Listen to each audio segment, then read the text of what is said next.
Hello friends. आज हम देखने वाले आपका उत्तराखंड की कुछ इंपॉर्टेंट न्यूज़ों को।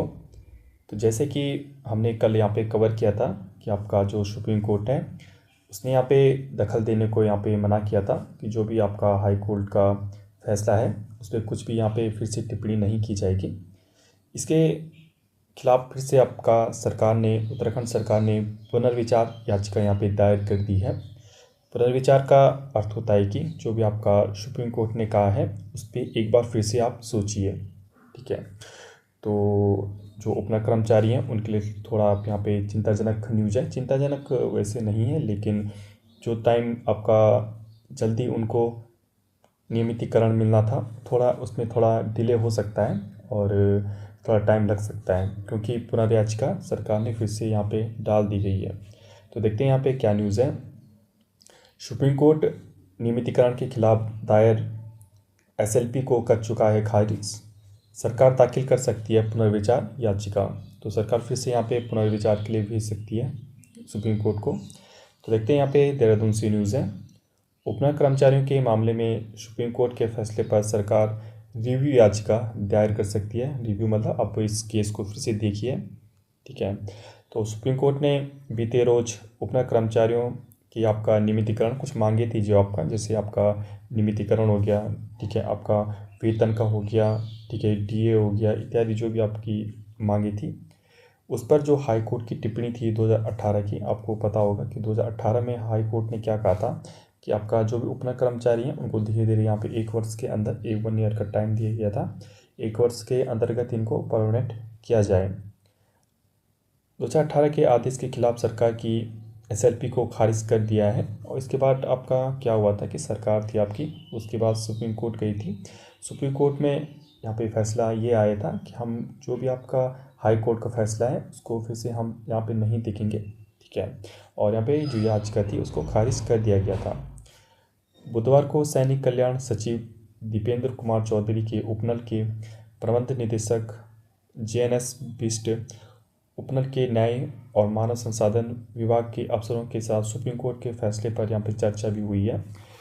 उपनल अफसरों ने सचिव को बताया कि सुप्रीम कोर्ट के निर्णय की प्रमाणिक कॉपी की प्रतीक्षा की जा रही है। उन्होंने कहा है कि इस विषय पर अंतिम निर्णय सरकार को लेना है। देखिए यहाँ पे थोड़ा ये इशू आ रहा है क्योंकि 18 से 18 हज़ार करीबन उपना कर्मचारी लगभग यहाँ पे काम कर रहे हैं और इनको एकदम से यहाँ पे परमानेंट करना सरकार की यहाँ पे थोड़ा जो सरकारी खजाना है उस पर यहाँ पे बहुत ज़्यादा बोझ आने वाला है।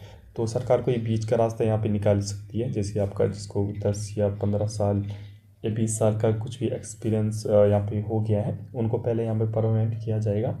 सरकार का कुछ इस तरह का निर्णय है। तो सूत्रों के अनुसार उपनल में कर्मचारी लगभग 20 हज़ार, ठीक है, ये देख सकते हो 20 हज़ार से ज़्यादा कर्मचारी हैं यहाँ पे अभी। और इतने कर्मचारियों को नियमित करने का वेतन भत्तों के भुगतान पर काफ़ी बड़ी रकम का भार आएगा, जो मैंने आपको पहले यहाँ पे बता दिया था कि ऐसी यहाँ पे मुसीबत यहाँ पे आ सकती है। सरकार का मानना है कि अदालत के सामान जो 800 कर्मचारियों के लिए और व्यवस्थाओं को प्रभावी रखा जाना जरूरी है। इस बारे में उपनल के जो एमडी ब्रिगेडियर जोएनएस बिष्ट का कहना है कि सुप्रीम कोर्ट के आदेश की प्रमाणिक कॉपी ली जा रही है। सरकार से जो भी दिशा निर्देश प्राप्त होते हैं उपनल उनके अनुसार आगे आपके काम करेगा। ठीक है। तो इसके जो खिलाफ यहाँ पे जो उपनल कर्मचारी हैं सुप्रीम कोर्ट में मजबूती से फिर से यहाँ पे लड़ेंगे। अब आपका उपनल वर्सेस आपका सीधा आपका गवर्नमेंट ऑफ उत्तराखंड का यहाँ पे केस हो गया है। तो सुप्रीम कोर्ट में मजबूती से लड़ेंगे उपनल कर्मचारी। तो उपनल से जुड़े कर्मचारी संगठनों ने सरकार पर यहाँ पे दबाव भी यहाँ पे बढ़ाया है। देखते हैं देहरादून से न्यूज़ है। उपना कर्मचारियों ने हाई कोर्ट के उपनल कर्मियों के नियमितीकरण की और आपका समान काम का समान वेतन के आदेश को लागू किया जाने की यहाँ पे मांग की है।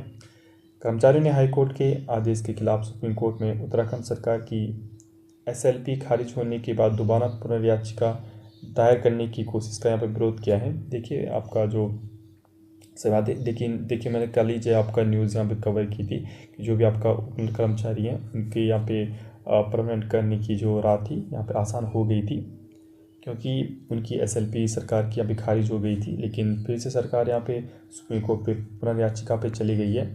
तो देखते हैं इनमें थोड़ा अब जो परमानेंट होने की आपका था उसमें थोड़ा आपका टाइम यहाँ पे लग सकता है। तो बिल्कुल घबराइए नहीं, कुछ अच्छा ही होगा। उपनगर कर्मचारी महासंघ के महामंत्री विनय प्रसाद ने कहा कि सुप्रीम कोर्ट में यदि सरकार दोबारा रिव्यू फाइल करती है तो उनका भी मुकाबला किया जाएगा। उपनगर कर्मचारी मजबूती से लड़ेंगे। यदि रिव्यू स्वीकार नहीं होता और सरकार हाईकोर्ट के आदेश को लागू नहीं करती है तो अवमानना यहाँ पे होती है। ठीक है, तो बिल्कुल यहाँ पे हाईकोर्ट की जो आदेश था उसकी अवमानना यहाँ पे बिल्कुल होगी अगर ये नहीं करते हैं।